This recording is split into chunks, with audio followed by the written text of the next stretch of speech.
O futebol é realmente uma caixinha de surpresas. Quase um ano depois de ter sido dispensado do Flamengo, mesmo após ganhar títulos importantes, quis o destino que o técnico Dorival Júnior reencontrasse o Flamengo numa final de Copa do Brasil, representando agora o São Paulo. Nesse vídeo você verá em 5 passos como o Dorival deu ao São Paulo o único título que faltava na galeria do tricolor e de brinde ainda se vingou do Flamengo. Eu vou mostrar isso pra você agora, após a vinheta do futebol brasileiro.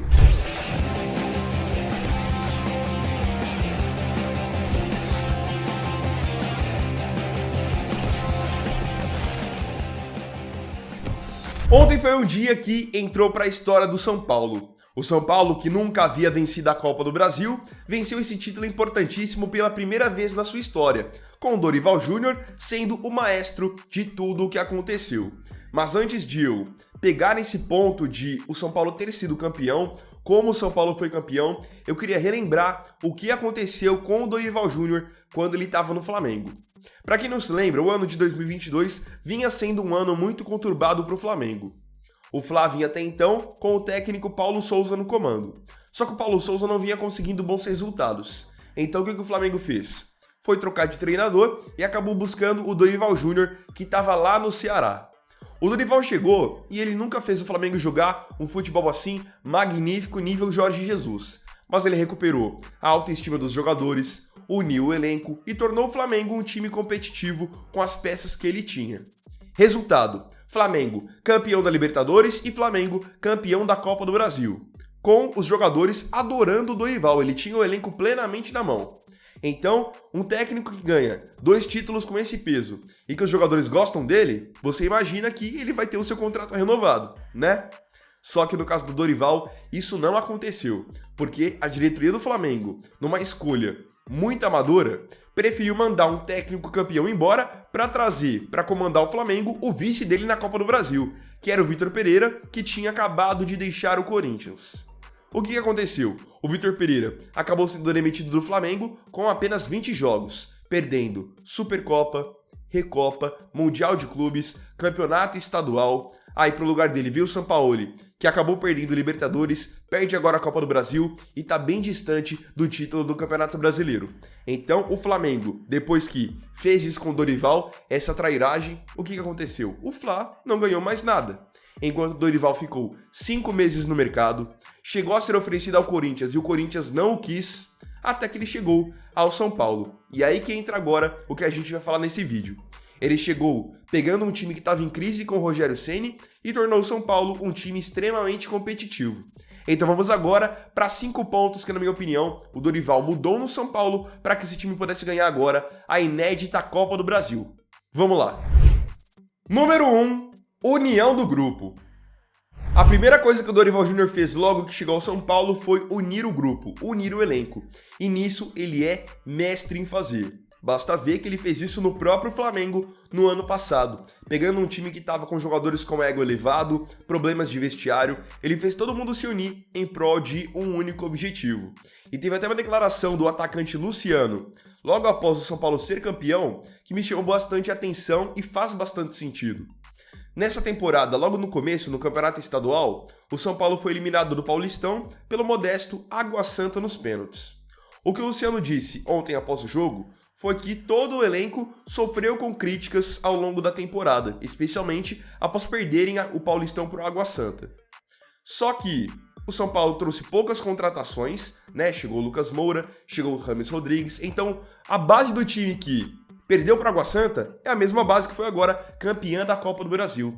Então foi muito importante como o Dorival soube mexer com o psicológico desses jogadores e resgatar a autoestima de cada um. Porque tinha cara que realmente não vinha jogando bem com o Rogério Ceni e com o Dorival começou a jogar bola, até em outras posições.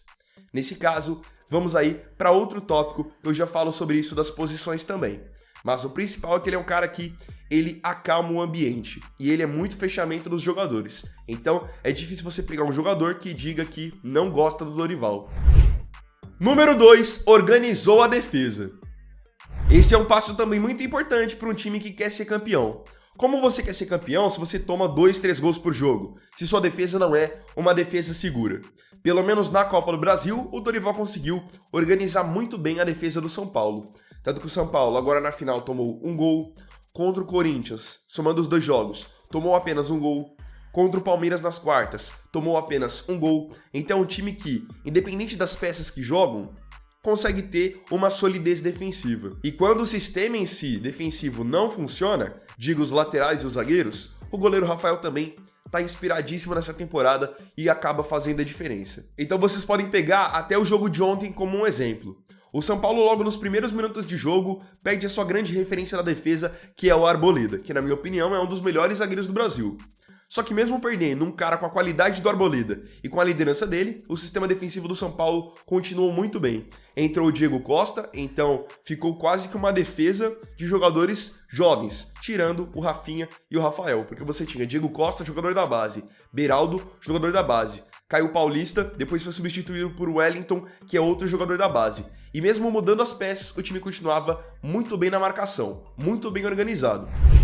Número 3, time que faz falta. Eu sempre bato nessa tecla quando um time é campeão. Um time que é campeão, ele não é só campeão jogando muita bola, jogando bem, não. Tem que saber o momento certo também de jogar feio, de fazer o trabalho sujo. E o São Paulo do Dorival soube fazer isso nessa Copa do Brasil. Enquanto os jogos vocês não viram que o São Paulo matava contra-ataque fazendo falta, fazia cera, isso faz parte do jogo. Vocês viram agora no Catar. A Argentina foi campeã do mundo, matando todas as jogadas dos adversários. Contra-ataque, não tomava nenhum. Isso é um recurso do jogo. Fazer falta não é proibido. Então eu vejo muito time que fica evitando de fazer falta por conta de estatística, sendo que a falta ela é importante para o seu jogo. Ontem mesmo, por muitas vezes no primeiro tempo, os jogadores do Flamengo, do meio pra frente, estavam com mais liberdade. Então Gerson, Arrascaeta, Pedro, estavam pegando boas bolas ali no meio campo e arrancando, pegando a defesa do São Paulo, correndo de costas. O que acontece? Vinha Pablo Maia, vinha Alisson e fazia falta, matava a jogada. Isso é importante também para que o time possa se recompor e aí sim fechar a casinha com tranquilidade. Isso é uma coisa que antes do Dorival não acontecia tanto. É porque, realmente, o Dorival, por ser o treinador que ele trouxe essa mentalidade pro elenco tricolor. Número 4, jogadores em novas posições. Aí também entra um outro acerto do Dorival de ter a sensibilidade de entender que um jogador que às vezes jogou a vida inteira no ataque, ele rende melhor em outra posição. Então, vamos a alguns exemplos do que aconteceu no São Paulo ao longo da Copa do Brasil. Na lateral esquerda, ele podia usar o Wellington, que é um jogador criado da base, um cara que é de fato dono da posição, mas não, ele preferiu insistir com o Caio Paulista, que a vida inteira foi atacante e de um tempo pra cá, após mudança do Fernando Diniz, se tornou um lateral esquerdo. E por sinal, um baita lateral esquerdo. Foi inclusive o Caio Paulista, na minha opinião, o melhor jogador quando o São Paulo eliminou o Palmeiras, somando os 2 jogos. Ele jogou muito bem como lateral, então uma posição nova e que o Dorival simplesmente insistiu com ele. Poderia ter sacado ele, alegando que foi um jogador inventado pelo Diniz, e colocar o Wellington, fazer o arroz e feijão. Não, ele insistiu com o Caio Paulista, que inclusive ontem novamente jogou muita bola. No meio campo temos outros 2 exemplos assim. O Alisson. Cara, o Alisson foi a vida inteira atacante, é só você pegar no Grêmio, no Cruzeiro, ele sempre jogou aberto pelo lado do campo. O Dorival simplesmente conseguiu encontrar o Alisson jogando como volante, ajudando na saída de bola, na marcação. É isso que eu digo da sensibilidade do treinador, de entender que às vezes um jogador pode ter jogado a vida inteira aqui, mas se ele der 2 passos para trás, ele vai render muito mais. E de fato com o Alisson foi isso.